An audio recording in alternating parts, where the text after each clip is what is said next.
Hey guys, Bill the Appraiser here with a new episode of All About Appraisals. Um, and the topic of the day is, a few things. I'm trying to decide whether to keep it to 10 or 12, but things you didn't know about appraisers or appraisals. And interesting to know. So, number one is kind of sparred by, a phone call I got today where, actually, I think it was yesterday, where because of my website, somebody called me looking for an appraisal. Great. And we talk and talk and talk. And then she says, well, I just want to make sure that I get it back in time to get it to my lender. And, I kind of jump in and say, well, I was thinking this was a private appraisal just for you until she mentioned it was actually for a purchase. And I said, well, if a lender is actually involved in this, then you will likely not be allowed to choose the appraiser. The lender will be in charge of that. And the way it normally works, of course, is that, a potential homeowner, somebody who wants to buy a home, goes, talks to a lender. Lender says, great, we'll get it set up. We'll order the appraisal. The lender orders the appraisal. The appraisal either comes to the appraisal request, either comes to the appraiser, or it goes through an AMC, an appraisal management company. And then the appraiser contacts whoever the POC, the point of contact is, to set up the appraisal inspection or walkthrough, a site visit, whatever the appraiser calls it, and so forth. But so I just kind of had to stop this person short and say, I don't want you to waste money on an appraisal that you won't be able to use for the actual purchase, because the way the appraiser does it for a private individual is a little bit different than the way the appraiser does it for a lender. And so that in and of itself may be something you weren't aware of. Sorry, checking my notes here. Yeah, so a lot of appraisal work goes through what's called an AMC, an appraisal management company. And the only reason I mention that is this came about, I don't know, 10, 12, 15 years ago to 2008, 2009. Because at that point, loan officers and appraisers were still able to talk. And potentially an appraiser might get a call or be contacted by a lender, a loan officer. And the appraiser would even be given a potential estimate of value, which was interesting. So, they no longer do that. So loan officers, appraisers no longer talk. So that's probably a good thing. But now, because they brought in the AMCs, the appraisal management companies, the appraisal management company also is looking for a fee. And so the reason I'm bringing this topic up at all is because occasionally homeowners will mention the appraiser, which one, the appraiser is not allowed to discuss the fee with the homeowner. Let's get that clear. But the homeowner might say to the appraiser, wow, I'm having to pay $750 for this appraisal. And, the appraiser should not say, but it may be true that the appraiser is only getting $400 and $350 of those dollars are going to the appraisal management company, because that's the way the system works now. And almost every state has appraisal management companies. So my next point here is the appraiser is not really supposed to discuss the appraisal with the homeowner. And a lot of homeowners kind of take offense at this because they say, well, gosh, I'm paying for it, so why can't the appraiser discuss it with me? And the reason for that is that every appraisal has an intended use and an intended user. I've mentioned this before. The intended use is generally purchase, refi, HELOC, assuming it's for a lender, and there could be other options. It could be date of death if it's a private appraisal, could be for a divorce, could be simply an estimate of value for a private homeowner kind of thing. So those are all possibilities. But the appraiser is not allowed to discuss the appraisal itself with anyone other than the entity that hired the appraiser for the appraisal. And so, if it's the listing agent or sales agent or the homeowner or the buyer who wants to discuss the appraisal for a purchase, the appraiser is really not allowed to discuss that with them. Now, before other people start leaving comments and saying, well, they can discuss. Yes, there are certain sort of factual parts of the inspection appraisal that the appraiser can discuss. But, generally it's more about other things, and the appraisal is not allowed to discuss that. So any questions up around the appraisal need to be directed back to the intended user, which is generally the buyer's lender.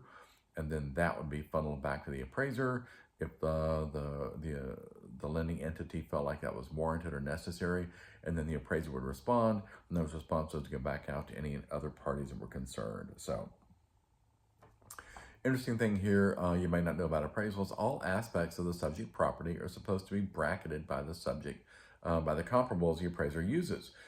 Case in point, things like square footage. So if the subject property is 2,500 square feet, the appraiser should have a couple of sales that are about 2,500 square feet, as well as a couple that are likely a little bit bigger, as well as a couple that are likely a little bit smaller. Same thing with age. The appraiser should have a couple of comparable sales that are pretty much the same age as the subject, as well as, one or two that are a little bit newer, or one or two that are a little bit older. Same thing for lot size. If the subject property has a half-acre lot, then the appraiser should have some sales that are about that same size of lot, as well as a couple that might be a little bit bigger, a little bit smaller, etc. So all those things have to be bracketed. So just want to bring that up. Some people may not know that. If the subject property is within what we would call a well-defined subdivision, a subdivision that has a name, whether it's Green Acres or whatever it is, and there's every chance in the world that in a perfect world, the lender and the appraiser both would probably like to see that the appraiser does not have to leave the subdivision to find the comparable sales that they need. Now, again, I realize it can spur a lot of comments, especially from people in the profession. But there are other things that kind of play into that as well. On occasion, if it's new construction, a lender may want to see at least one new construction sale outside the subdivision. That happens a lot. By the same token, if it's older construction, then the lender may not care at all about that. They would be very happy to see, 3, 4, 5, 6 sales within the subdivision, and the appraiser stop there. So, and I bring that up because very often, particularly if something is selling maybe in a higher price range than the subdivision would allow, agents are more than willing to offer up their CMA, their comparable market analysis, and they just go out and find sales that would support that market, that value, and they send those to the appraiser, and the appraiser would probably not use those because there's sufficient sales within the subdivision, so the appraiser would really not need to go outside the subdivision. It may not be very well known, but adjustments that appraisers make are based on what we call contributory value or market reaction, meaning that, for example, particularly with something like a swimming pool might cost $50,000 to $75,000 to $100,000. An appraiser is never going to make an adjustment like that. An appraiser is only going to adjust at something almost a token value, because it's all about contributory value, which means how much does the buying public care about that amenity? And in something like a pool, it's not much. If it made a bigger difference, more people would have pools. But it doesn't have to be a pool. It could be other things. On occasion, a property has what they call a secondary home, an ADU, an auxiliary dwelling unit, or an ancillary dwelling unit, that could be potentially rented out, maybe for income and such. Maybe they have a detached garage and has an apartment above it. But again, it's all about contributory value market reaction. The homeowners may have put $50,000 into that apartment, but when most people are looking to buy a home, they're looking to buy a home. They're not looking to buy an apartment they can rent out. They're looking to buy a home. So the appraiser is going to assign basically a token value to that, and not what it would cost to reproduce or reconstruct. So kind of the definition of why the appraiser exists at all is the appraiser is an impartial, unbiased, disinterested third party. The rest of that expression is no dog in the fight, no skin in the game. So the appraiser really is not supposed to care one way or the other how much a property appraises at. Now, having said that, before again the comments start flying, it's true when an appraisal is done for a purchase, the appraiser is given a copy of the contract, so the appraiser does know what that purchase price is. But in theory, that contract price should not affect what the value the appraiser assigns to it. I'm a member of a couple of Facebook pages that are dedicated to appraisal work, and I've seen many appraisers mention the fact that they do not even look at the contract until after they've finished with the assignment. And they add the contract value as kind of an aside after the fact. So they really give no value, no attention to what the contract is for, and they do their job, and then they complete the information pertaining to the contract after the fact.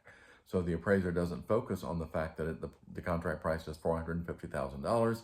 The appraiser goes in, does their inspection, does their usual due diligence and homework, so to speak, and they go find their comparable sales, and they come up with a credible value, which is the catchphrase in appraisal work, a credible value based on current comparable sales in the current market, and then that's how it goes.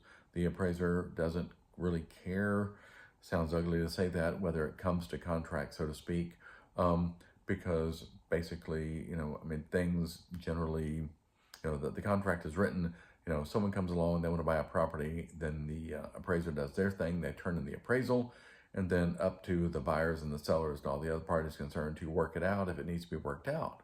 Another little tidbit is the bank lends on the lesser amount, the contract or the appraisal.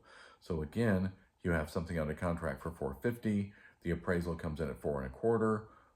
The bank is only going to lend on $4.25. They're not going to lend on $450. And so then again, it's up to the appraiser, it's up to the players, whether it's the listing agent, sales agent, buyer, seller, to work through it and decide on a number they can all live with, or, excuse me, they can all just walk away from the deal and then the whole transaction starts over. Appraisers have to distinguish between what's called above grade and below grade square footage. Agents don't really do this. In the MLS listing, it shows the total square footage. Maybe it's 3,500 square feet, and maybe it's divided half and half. Half of that is above grade, half of that is below grade, or below land, below the dirt. It's a basement, basically. And that gets counted a little bit different than anything that's above grade. And homeowners don't necessarily understand that. Sometimes agents don't. Appraisers have to make that distinction. That is the way that the appraisal grid currently is set up. The appraiser has to distinguish between above grade and below grade, both for bedrooms and bathrooms. And so as a homeowner or a buyer, seller, or an agent, they need to be aware of that, because sometimes they will look at the above grade part and say, oh my goodness, we're much bigger than this. The appraiser has it wrong. And they need to look just a little bit under that to see the below grade square footage and see what square footage the appraiser is assigned to that, as well as the bedrooms, bathrooms, etc., that have been assigned to that area of the home. So the appraiser has to distinguish between anything that is atypical for a property. Again, agents rarely put anything negative, into a listing, whereas the appraiser has to acknowledge anything that is atypical of the home. Now, atypical, by that I mean, I've got a couple of notes here. I'm sorry, let me take a quick look. That in my area, very often the laundry room is in a storage room in the carport. And so you have to literally walk outside the house, go into the carport, go to the laundry room to do the laundry. That's kind of atypical. The appraiser has to acknowledge that and the market reaction to that. By the same token, in some homes, particularly bigger, but not always, perhaps you have one bedroom where you have to go through another bedroom to get to the third or fourth or fifth, whatever that bedroom is, which is atypical. Normally, you don't have to go through one bedroom to get to another. The appraiser needs to acknowledge that. Now, those are kind of internal possibilities. The appraiser also has to acknowledge anything that's external, whether it's a busy highway, let alone what the subject property might be located next to. If the subject property is located next to anything that is not single-family residential, then the appraiser almost certainly needs to bring that up and comment on it and comment on how that affects marketability. Now, depending on what that is, the appraiser may be able to say, it's felt to have limited impact on value and marketability. By the same token, if it's something that's truly, adverse, then the appraiser would need to comment on that and likely make a negative comment against all comparables to compensate for it. Sorry, I had a couple more here, just switching my next page. The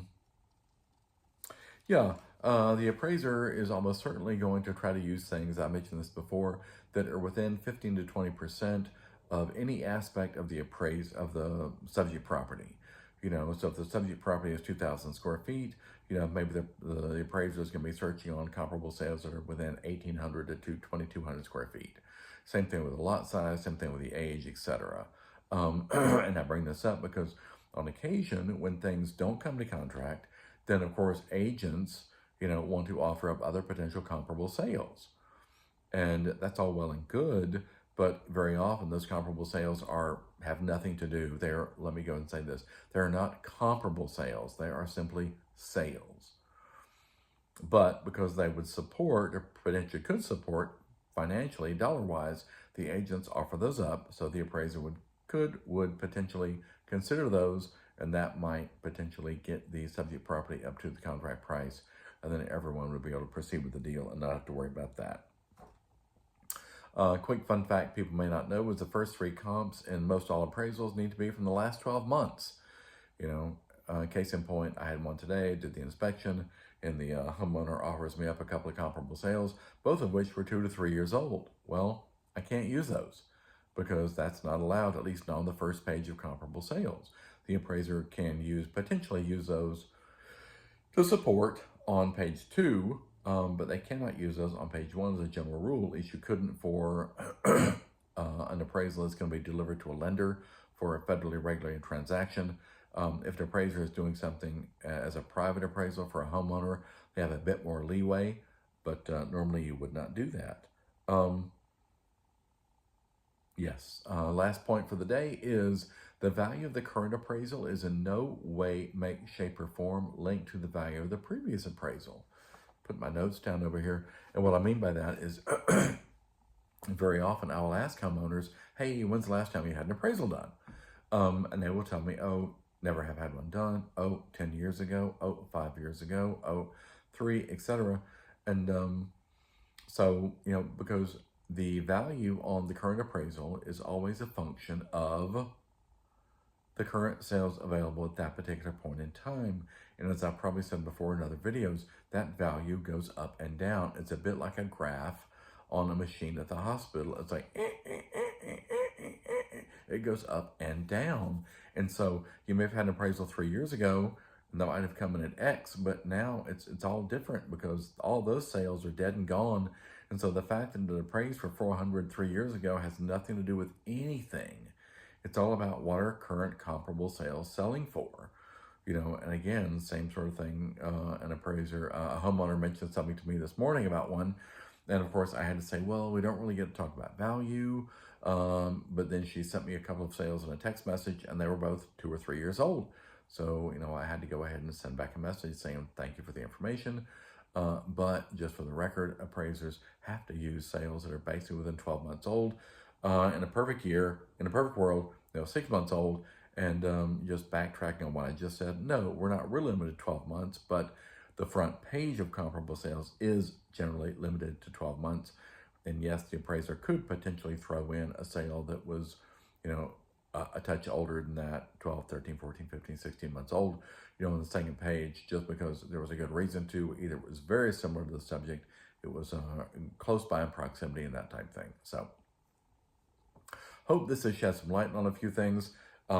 As always, feel free to hit the like and subscribe button. Would appreciate it. It's great for the algorithm for the channel. I'm wearing my cranberry sauce shirt here because Thanksgiving is just a few days away. So hope everybody watching this video has a great Thanksgiving, and I look forward to seeing you on the next video. Thanks much. Bye-bye.